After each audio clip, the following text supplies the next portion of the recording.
All join palms and repeat after me. I take refuge in the Buddha. I take refuge in the Buddha. I take refuge in the Dharma. I take refuge in the Dharma. I take refuge in the Sangha. I take refuge in the Sangha. Keeping the palms joined.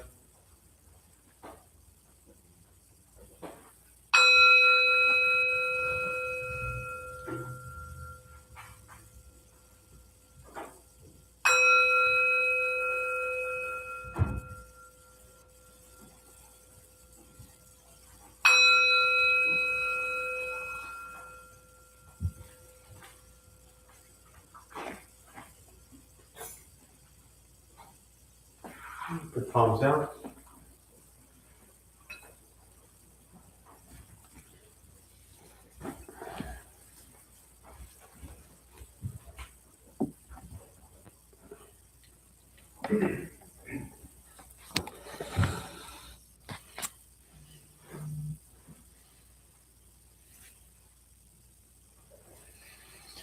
All right, good evening, everybody. Nice to see you all. Thank you for showing up. Anyone here for the first time? First time. Welcome back. Good to see you. What brings you here? Came to see me. That's a bad idea. I will ruin your life forever. You should have learned that like 12 years ago. Yeah. Yeah, I did. You got more hair now. Yeah, just on the side. Oh, there you go. Not me, though, man. It's been 20 years. It wouldn't get that long. Glad you're back. Good to see you. Yeah. What else? First time here. Who's here? Welcome. What brings you here? My friend invited me, but he told me about this experience and I just want to find out. Nice. More about it. Welcome. There's plenty of seats, so if you're just coming in now, if you want to just come up and grab a seat, you're fine. There's, unless you want to go in the uncomfortable seat in the back corner, feel free. Yeah. Plenty of seats. Well, welcome. Glad you're here. What else? First time? Anybody? What brings you here? Hi. Recommended. Highly recommended or just like lowly? Always highly recommended. Always highly recommended. Raising the bar. What they say? What? Something good for you. Yeah. Well, welcome. Glad you're here. Anybody else? First time? Want to share why they're here? Yeah. And what did he tell you? But it was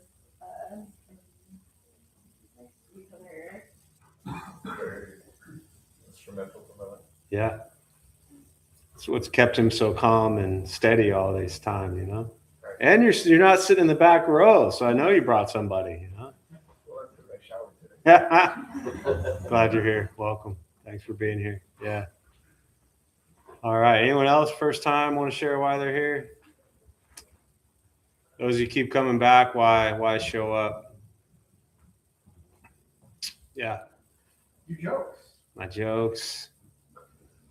That one didn't land so well, though. See, my jokes land, yours not so much. I'm learning from you.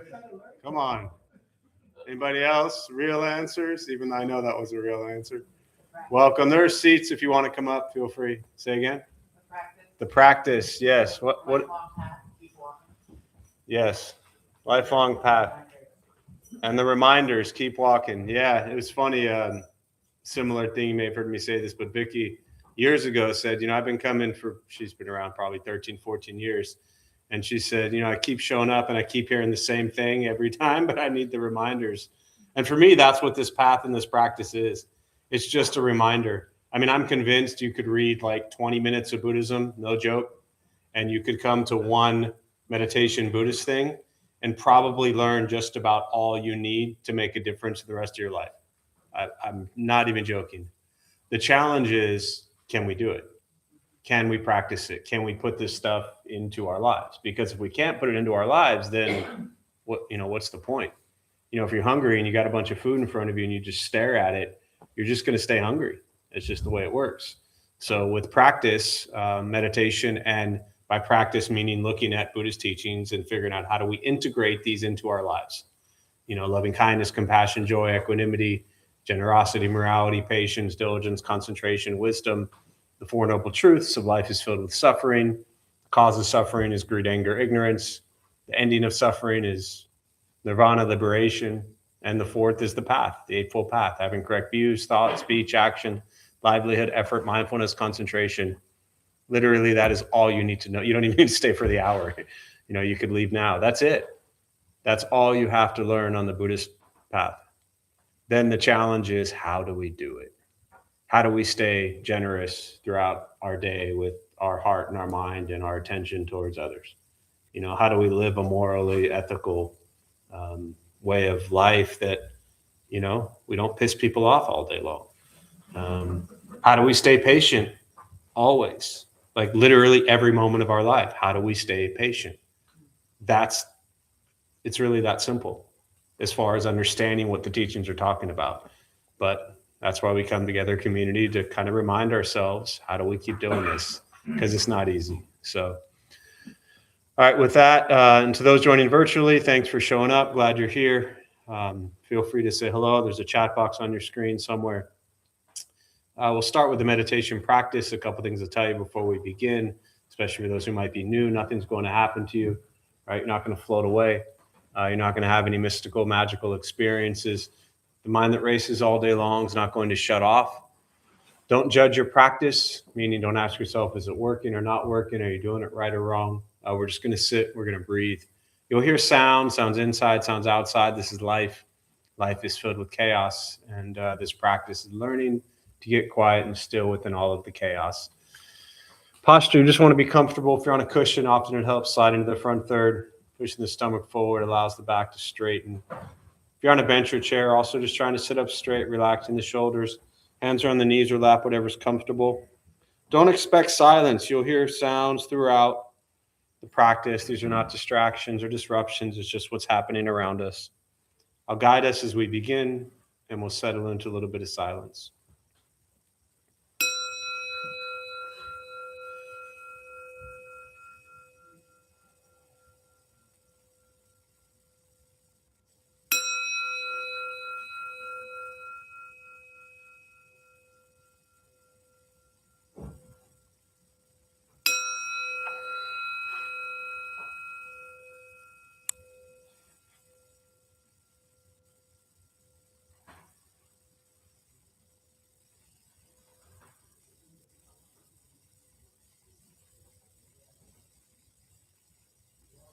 And starting with the eyes closed, if comfortable, or slightly open.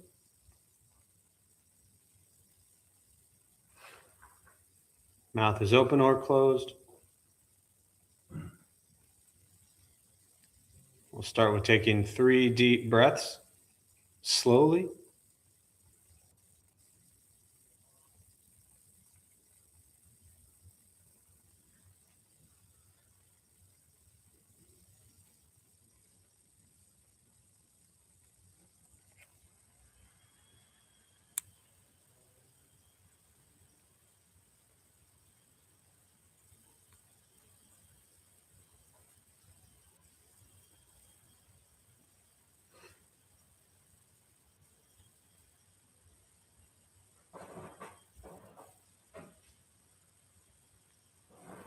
And eventually, settle into a natural rhythm of the breath.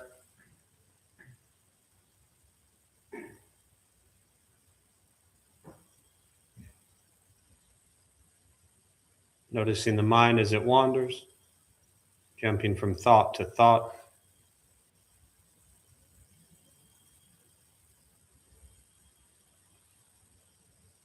Start with gently guiding the attention, focus to the stomach or chest. Breathing in, feel them rise. Breathing out, they fall.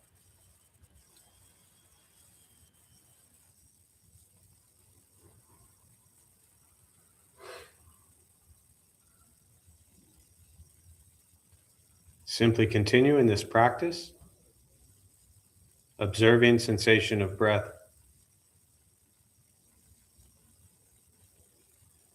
expecting nothing but to sit and breathe.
As the mind wanders, lost in thought,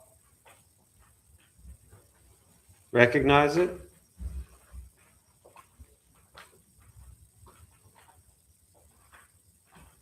Release that thought. Return attention, focus to the breath.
Where's your mind?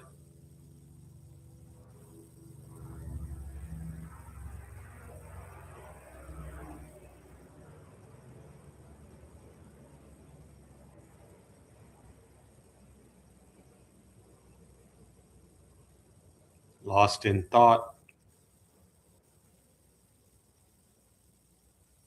Return to breath.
Learning to be comfortable in stillness,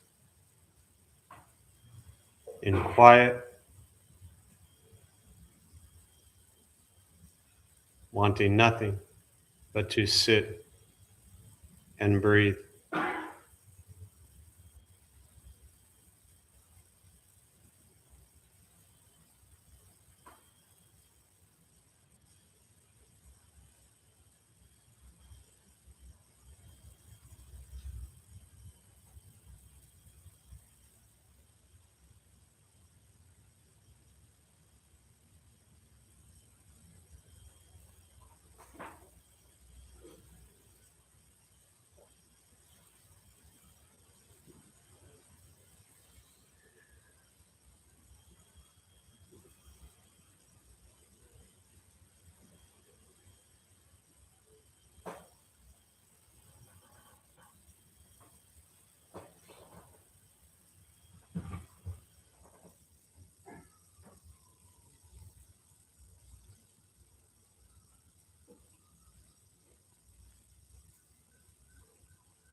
Breathing in, follow breath in.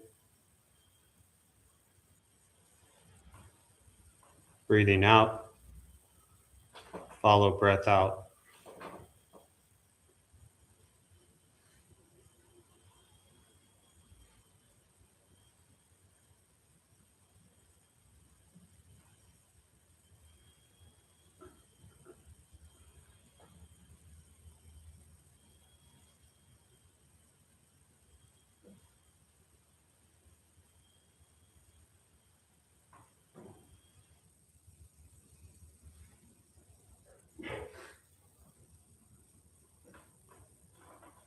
And with the body still, rested,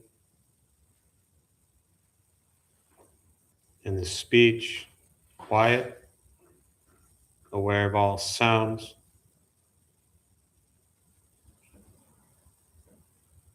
and the mind learning to settle, know what it's like to just sit and breathe.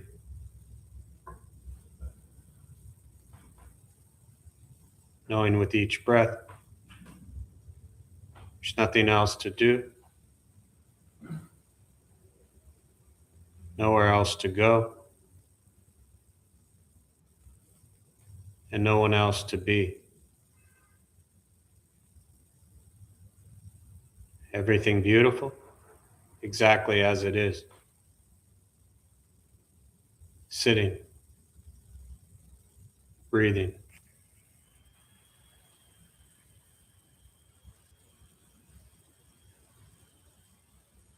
And once again, taking 3 deep breaths slowly.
And as you slowly open the eyes, slowly beginning to move, and most important, with the practice of meditation, is to recognize how you feel now, immediately after.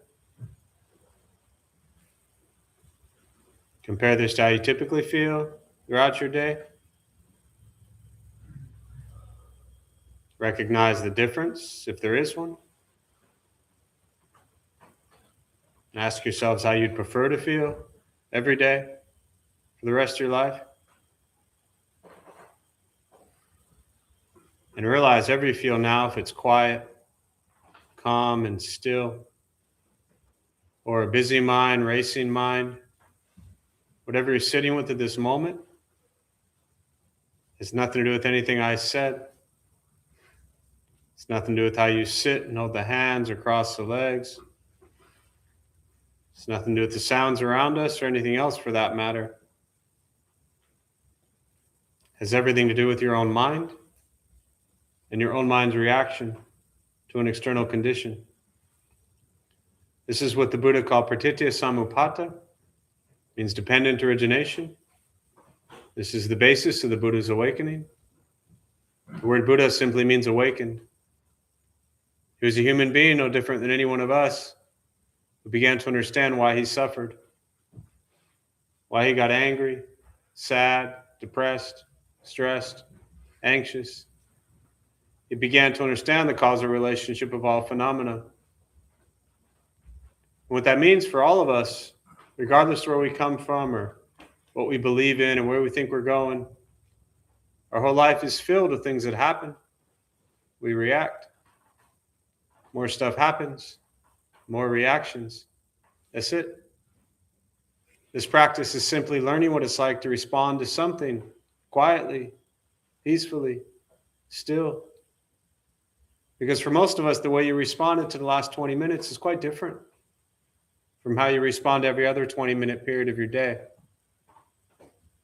And so all we're working on is closing the gap toward the way you feel now is closer to how you feel always. Just as driven, motivated, productive, successful, whatever that means to you in your respective lives. But with a mind that's steady, clear, focused, distracted by nothing, disturbed by no one. It's not an easy practice. It's not necessarily fun. It's not an escape as often people think it is.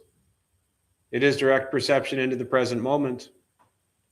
And the present moment, as we know all too well, is filled with conflict, chaos, difficulty, challenges.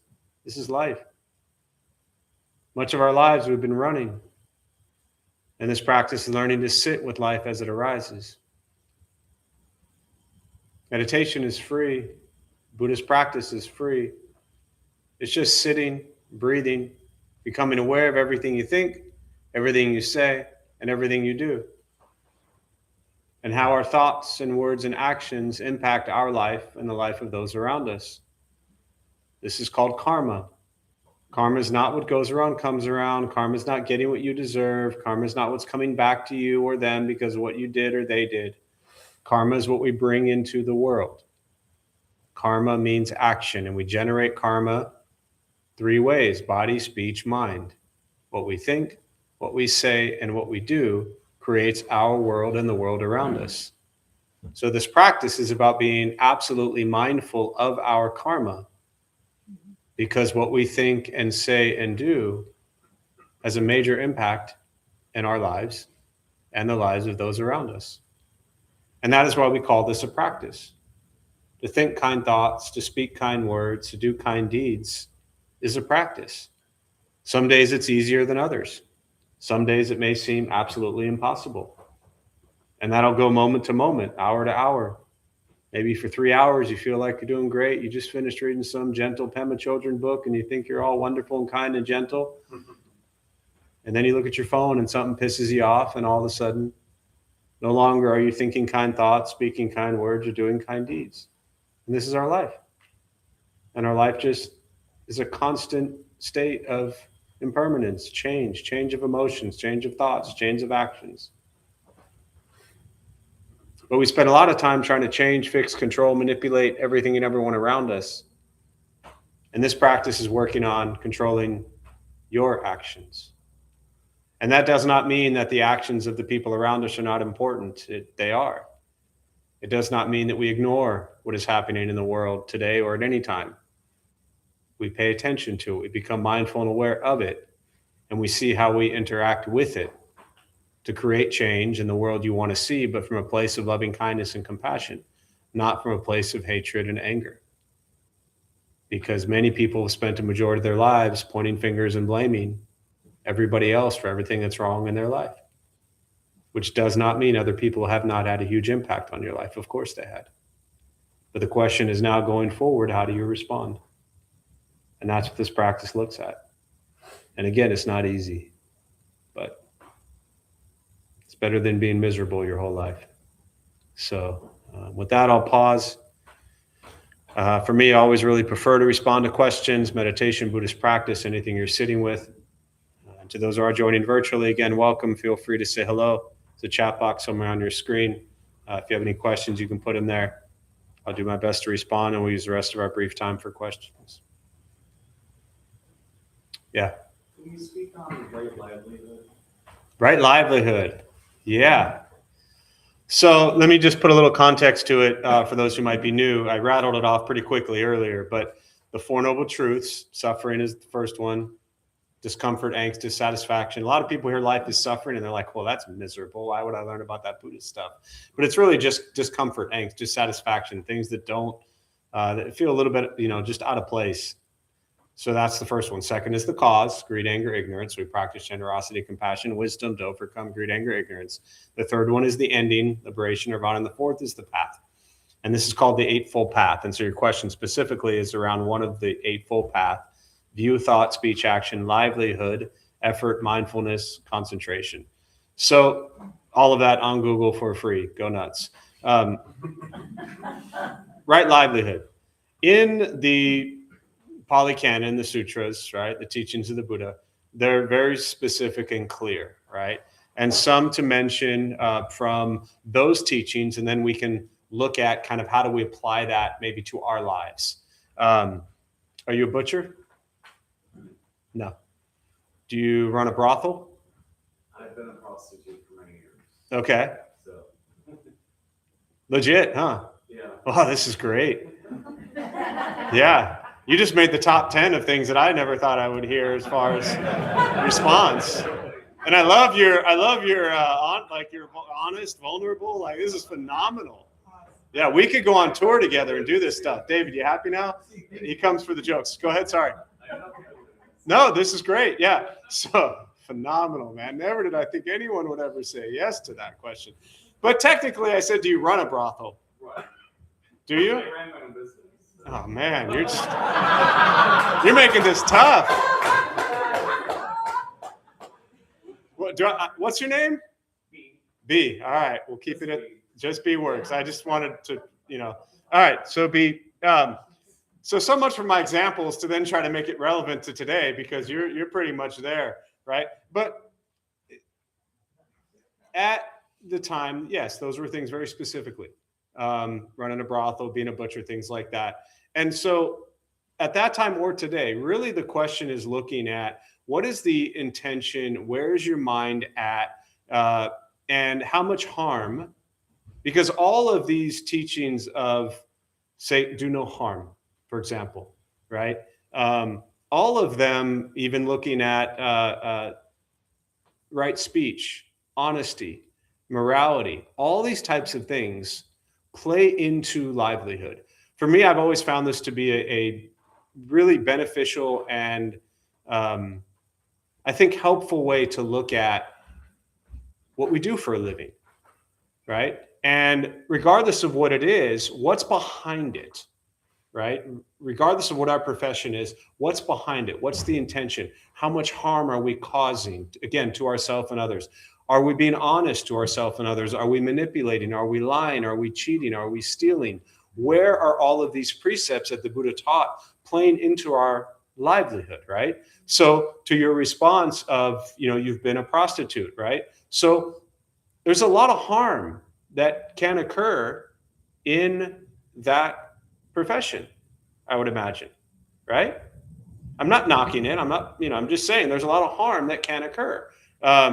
There's a lot of potential really difficult situations that can arise from that. And so you would have to ask yourself, how do you feel in that situation? Are you being honest? Are you being moral? Are you being ethical? Is there manipulation going on? This is not about right or wrong. None of this, to me, none of Buddhist teachings is about right or wrong. To me, that's one of the beauties. One of the most beautiful things about Buddhist teachings is this is not about judgment. It's not about saying that, because you were a prostitute, you're a bad person, or you did something wrong. The question is, what led one to choose that profession?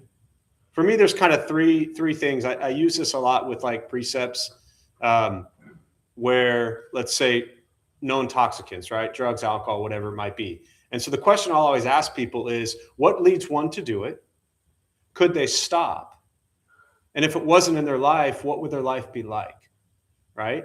So same thing with the profession of prostitution. What leads one to do that? Could they stop? And what would their life be like if they chose to stop? And again, I'm not putting it down.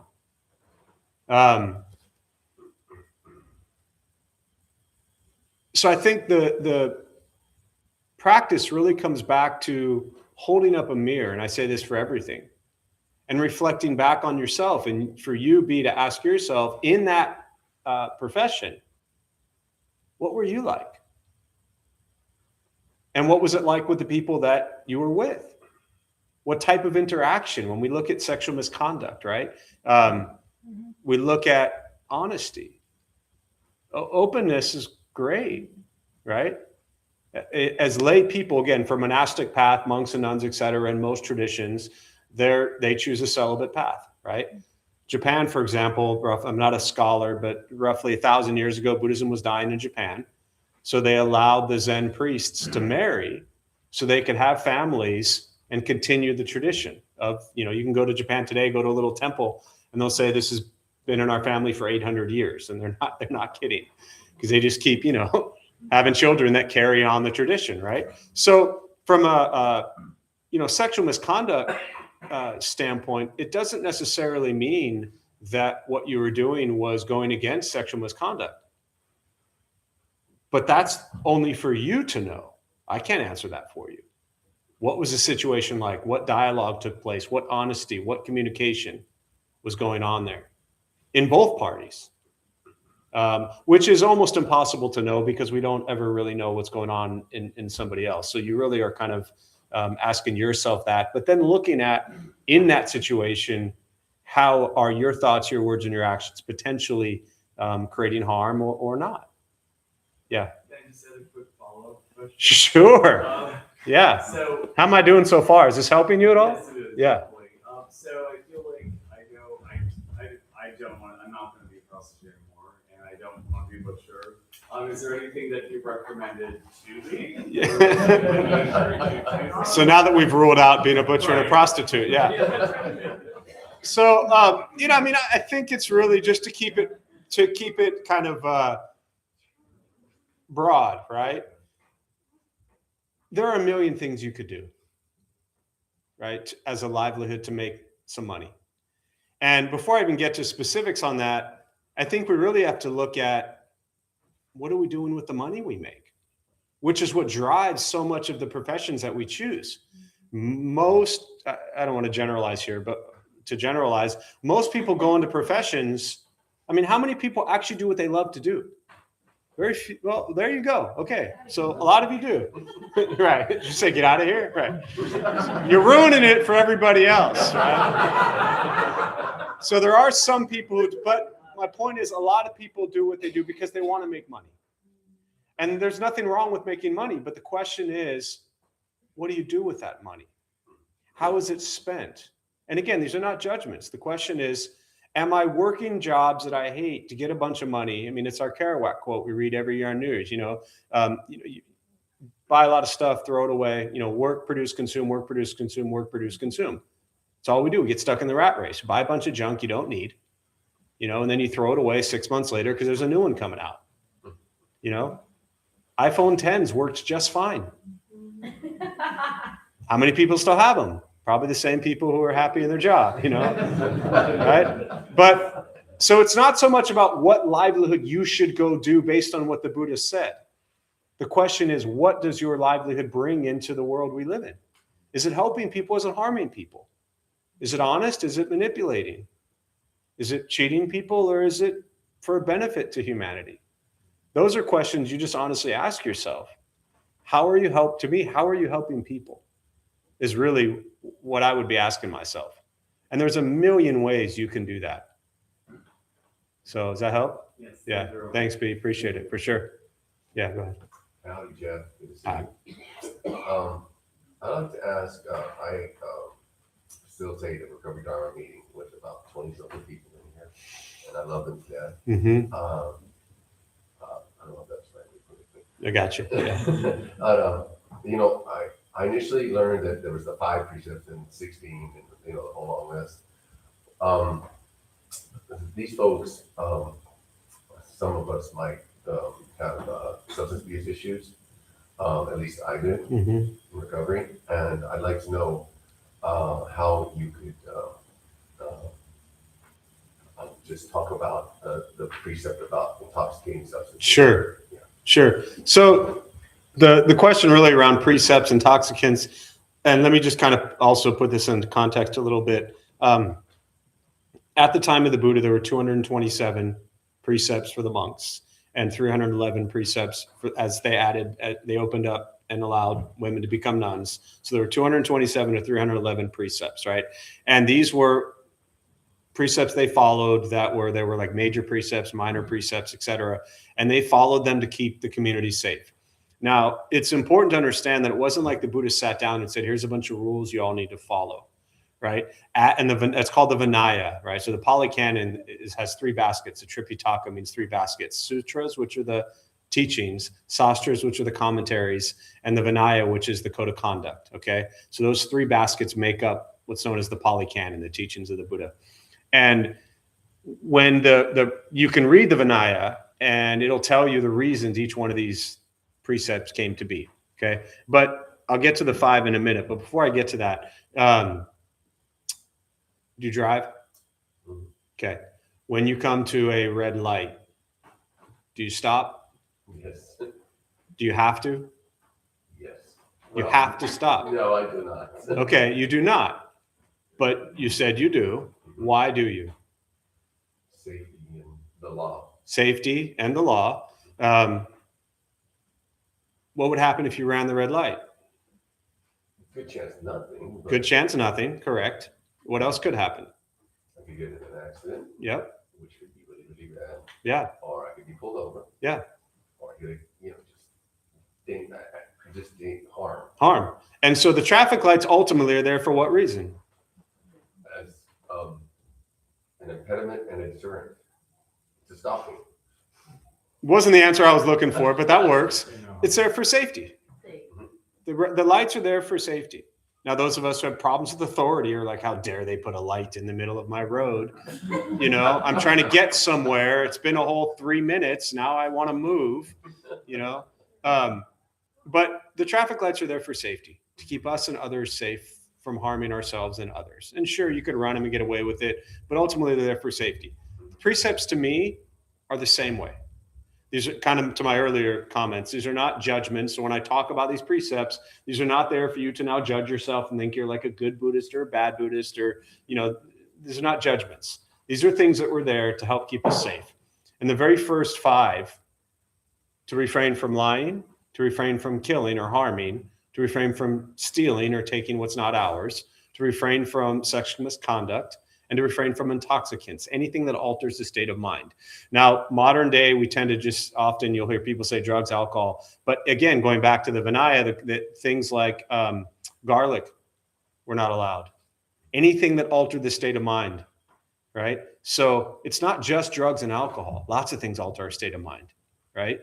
Caffeine, chocolate, these things, right? Lots of things alter our state of mind. So specifically with drugs and alcohol, to your question, which is that same thing I said, when we use drugs and use alcohol, do good things typically happen? That's a question. Do good things typically happen when we use drugs and alcohol? Not anymore. Not anymore. I'm just going to leave that answer at that. We don't have time to open that up, right? But not anymore. So the reality is, I mean, for me as a practitioner, anytime lying, killing, stealing, sexual misconduct, or intoxicants, all of which I've done, no good ever came from that, period. Pain was caused to self or others. Harm was caused towards self or others and others, right? So really the question for someone who's struggling with addiction is to look at, one, why? What is not for you to answer, but this is what I always ask people, to ask themselves, why is the addiction there? Right? And that answer is going to be different for everybody. Then the question is, can one stop? And do they want to spend the rest of their lives using drugs and alcohol? And then begin to go through all kinds of steps with recovery and, you know, going through that kind of process. And that's different for everybody. But really, for me, the precepts with regards to intoxicants is looking at what's behind it. Why? What are we maybe running from? What are we escaping from? What did we start running from or escaping from that then created the addiction? You know, chemical imbalance, addiction, chemical dependency, things like that. But they don't typically bring good things into our lives. Now, let me also say, because this is also very often a common follow-up thought or follow-up question, but also often a thought, you know, then there's a question of prescription medication, right? Or anything else one might use, right? Stay on your meds. If you are using things that are keeping you healthy and stable and kinder and gentler, keep going, right? Because other people have seen the flip side and it's probably not pleasant, right? So this isn't about just like going to some Dharma talk where you're learning about the precepts and then showing up to your psychiatrist and saying, you know what, I'm just going to stop my meds. Stay on your meds, you know, but add in meditation, Buddhist teachings, see how that plays out also. Yeah. What else?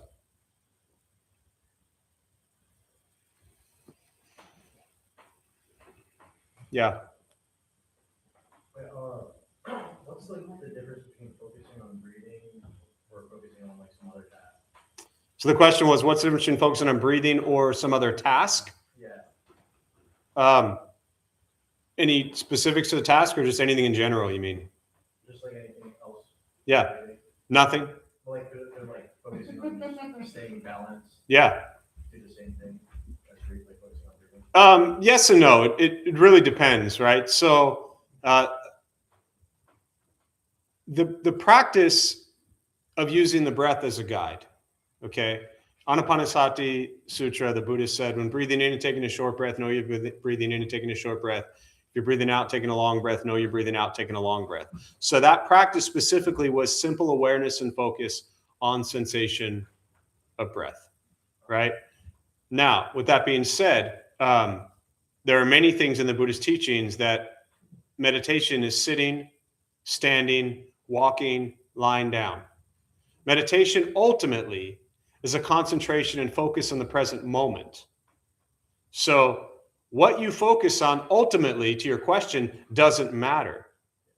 It can be your breath. It could be a shoe. It could be a bottle of water. It could be a candle. It could be an incense stick. If you are focused on one thing and one thing only, what are you not focused on? Everything else around you. And when you focus on everything else around you, how does that tend to make you feel? Stressed out, overwhelmed, miserable. Most people don't focus on everything around them and feel happy and pleasant and joyful, right? Which is also sad, but that's just the reality. So the reason I asked you to expand on a little bit is that I just want to make sure, or I caution people, I should say, that often people say like, I can't sit and meditate. I need to be, walking or moving or doing stuff. Well, yeah, there is walking meditation, but when you're walking, if you're doing a walking meditation, are you actually concentrated and focused on the steps, the sounds, the breath? Because you can still focus on breathing while doing a walking meditation.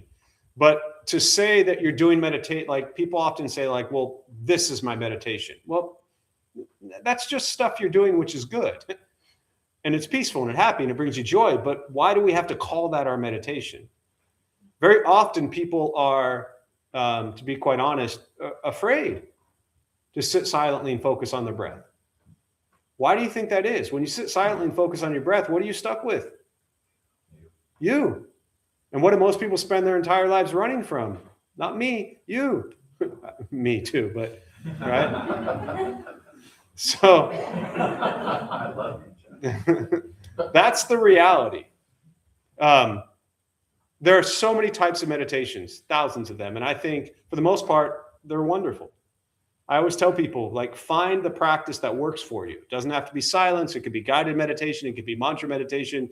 There's a million types of meditation. Find ones that work for you and stick with it. Just because I am, as a Zen practitioner, my personal focus is sensation of breath. The other thing I like about using the breath is it's always there. You don't have the breath. You don't have to worry about meditation. It's free. You don't need bells and whistles. You don't need to go to a class. You just need to sit down, shut up, and breathe. And that is really, really difficult for so many people because we want to tie something else to it.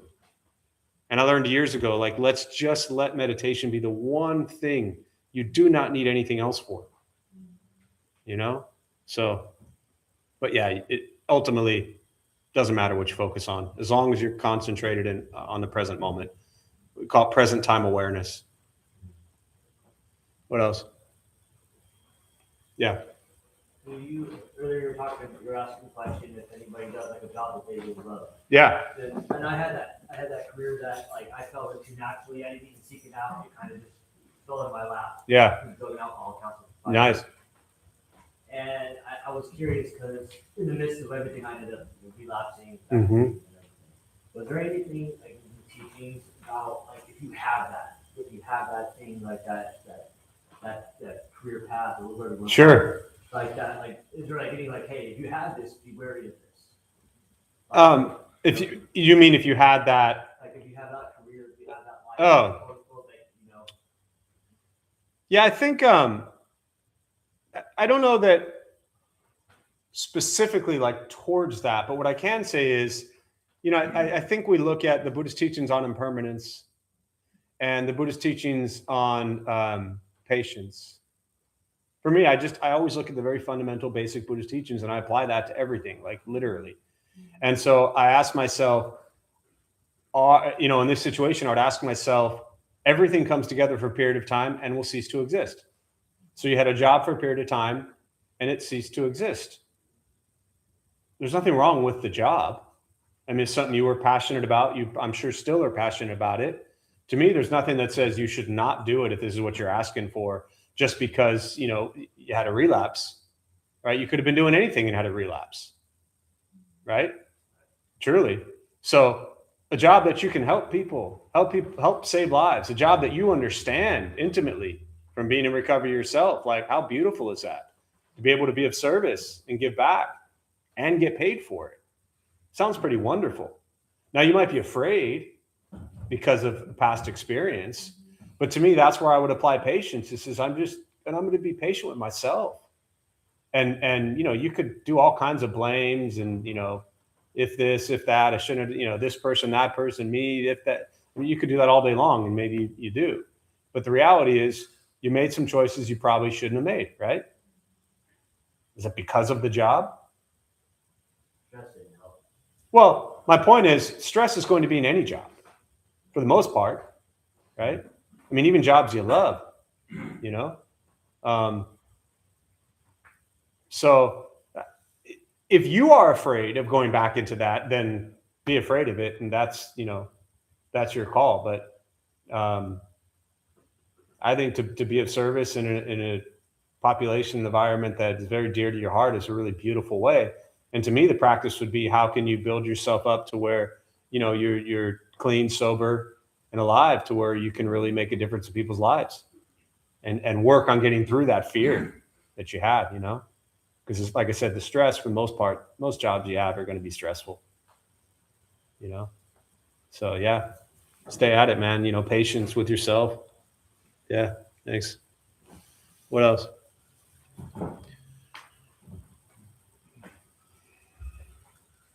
Yeah. The word fear has come up quite a few times today. And I heard a quote that said, fear is the basis of all anger. And I've also heard that there's near and far poisons where, I think greed, the near poison is, or far poison is sympathy. Do you know anything about that? That teaching, hearing it that way is new to me. But, like I said, there's millions of teachings out there.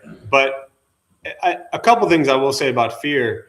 Someone I heard years ago, I really liked this acronym, false evidence appearing real. That we're afraid of things that haven't even happened yet. I mean, we're all probably sitting here confident that we're going to be able to make it out this door. Okay. Nobody's afraid that you're going to get out these doors, but how do you know? We don't know. So the other way to look at it is the future. You ever had things in your life that turned out better than you expected? Yeah. Yeah. Sometimes, they do happen. But Chogyam Trungpa would say that, Buddhist practice is, like being on a tall building. And, the bad news is you've fallen off. The good news is there's no ground.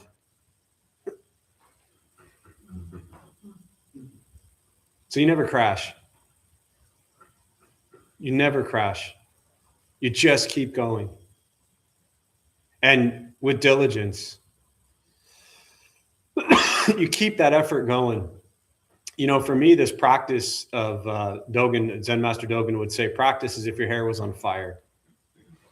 Ain't got to worry about that so much anymore. But some of you got some pretty hair, And so this idea of if our hair was on fire, we wouldn't just sit there and let it burn. We'd be working pretty darn hard to put it out. Why? Because it hurts. So the practice, if we practice with that same diligence, that same effort, that same determination, you don't even have time for fear because you're too busy practicing and focused on what you're doing in this moment. And life is going to play out, man. You're going to have some wonderful things happen in your life, and you're going to have some miserable things happen in your life. You're going to be incredibly joyful and happy, and your heart's going to shatter.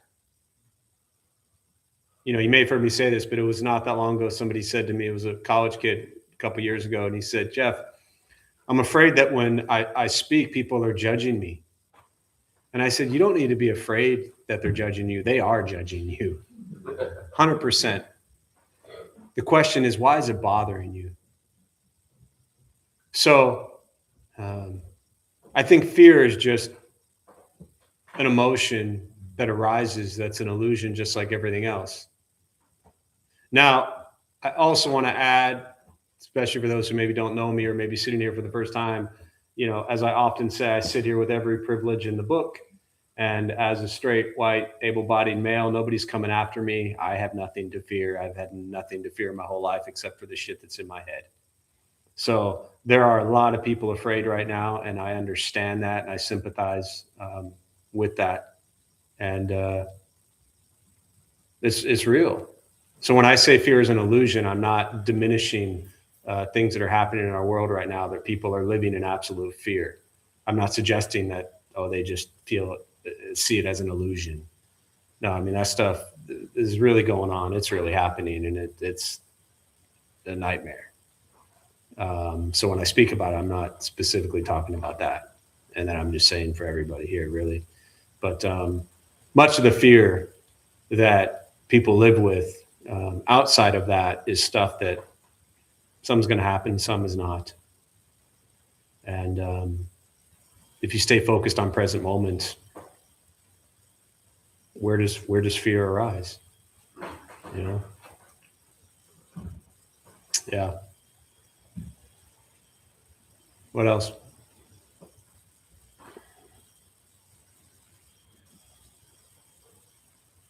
Have you come across instances where the practice itself was morphed into some kind of escapism? Have I come across instances where the practice itself has morphed into some kind of escapism? Yeah. Like for me personally, or just in general? Oh yeah, absolutely. So where do you draw the line? I think the question was, where do I draw the line, or where do I recognize that? I think that's a hard one, starting with that question, to say like, well, this is where you draw the line, because it's a million different scenarios and a million different situations. But I think maybe to respond to that, well, the first part I'll say is, I think early on for me personally, that's very easy for me to talk to. I got into Buddhism absolutely as an escape, absolutely to run away from the madness. But where was the madness I was running away from? It wasn't anybody else's madness. It was my own. So I moved all the way to Taiwan, the Buddhist monk. I wasn't a monk, but lived with monks in a monastery to escape from this. And you know what was out there? This. I was just as miserable. I was like, I got to learn to love this. I got to learn to be with this. I got to stop escaping. Just like everybody else. So many other people come into Buddhism thinking Buddhism is cool and it's hip and it's trendy and, welcome to California. Let's go to this Buddhist thing. Like it's a trend. It's a fad. It's neat, but I still see that as, it's called upaya, skillful means. It's a upayic way because it works. Buddhists don't really care if there are more, someone asked the Dalai Lama one time, and I'll come back to your question, but he said, does this country need, talking about United States, does this country need more Buddhists? He said, the world has enough Buddhists. This country just needs more people who are peaceful and happy. So for me, yes, Buddhism was an escape from, a miserable life that I had built, which on paper was perfect, but in my head was miserable. So I ran away from it and then realized, what am I running from? I'm just running from myself. And for me, after those first couple years, probably 3-4 years in, I realized like, okay, now the practice really begins. And I've seen that on various levels with people who've come to this place for the last 19 years and just all over Buddhism, really. And then I think the second part to the question, which was where do you draw the line? Again, it's such a unique individual circumstance, but I would say for me, you just have to be honest. Like, I can't tell someone this is where you draw the line, you draw the line, you draw the line. Like, you have to be honest. Like, why am I practicing? Why am I doing meditation? How is it changing my life? How is it impacting my life and those around me? And if it's not impacting my life and those around me, then what am I even doing? Like, there's a great book, again, Chogyam Trungpa, called Cutting Through Spiritual Materialism, where he goes into a lot of that. But this practice should change your life. Maybe tiny, tiny bits. But for the first couple years, if nothing else, it will probably highlight so many miserable things about you. And I mean that with all the love and respect. And I don't mean you personally, but I mean, if we're looking honestly at ourselves and we begin to see that we are constantly craving and greedy and never have enough, and we live filled with anger and hatred and rage, and we ignore reality and we get stuck thinking that our view is correct. If we look at those three things, which are the second noble truth, the cause of suffering, they call the three poisons. If we look at that in our lives honestly, man, it can get pretty ugly. And so for me, any spiritual practice begins with honest truth around those things. And if I'm not doing that, then it's just a show, So, but to those who are maybe here or checking it out or keep showing up week after week because it's cool and because it's trendy and because it's a fad and because you want to post that you went to meditation, keep doing that. Because that eventually might actually become something that integrates into your life and makes a difference. So, yeah. All right, so I'm going to close on that. We'll join palms. Many merit gained from this practice be transferred to all beings in all directions. May all beings be at peace. May all be free from suffering.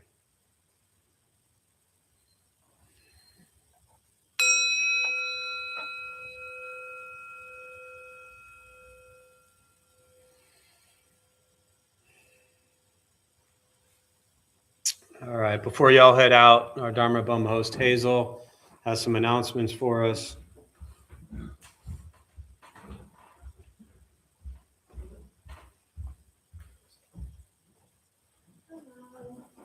We opened the Dharma Bum Temple 19 years ago to introduce Buddhist practice to those who trust. Those who lead are not nuns, monks, gurus, or teachers, and are not looking for students. They're simply practitioners sharing their interpretation of the practice. Every night we have different classes led by different people from various Buddhist traditions. We have a recovery sangha that meets several times a week for anyone with addiction, and our food redistribution program is every Thursday at 4:30 p.m. We have classes and programs every day, and everything we offer here is always free. We have silent meditation Monday through Friday at 8 a.m. and 12 p.m. The full schedule is on our website and also posted in the entryway above the shoe rack. We have a lending library. If you see a book you would like, feel free to borrow it and then bring it back whenever you're done with it. Please straighten your seat or cushion before you head out. If a few people could stay to close and watch the windows, that would be helpful. Thank you for being here. We wish you well and hope to see you all again. Thanks, Hazel.